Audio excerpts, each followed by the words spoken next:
सुंदर सा विवाह गीत। रोई रोई बेटी पूछे सुना मोरे पापा, यारे कैसा ना हुए रीतिया रिवाजा रे लालनावा। माई के कोखिया में दौरे लालनावा, यारे एका बहिना एक भाई रे लालनावा। रोई रोई बेटी पूछे सुना मोरे पापा, अरे कैसा ना हुए रीतिया रिवाजा रे लालनावा। भैया के जन्म में बजेला बधैया, अरे बेटी के जन्म में माना उदास रे लालनावा।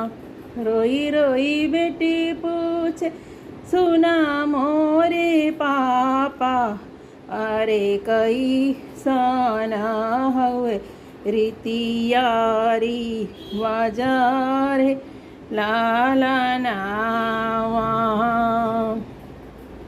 बेटा के रखे बाबा अपने महलिया, अरे बेटी के भेजे दूर देसा रे लालनावा। रोई रोई बेटी पूछे सुना मोरे पापा, अरे कैसा ना रीति यारी वाजा रे लालनावा। काहे के ए बाबा ऐसा ना रीतिया, अरे काहे के भेद भाव रे लालनावा।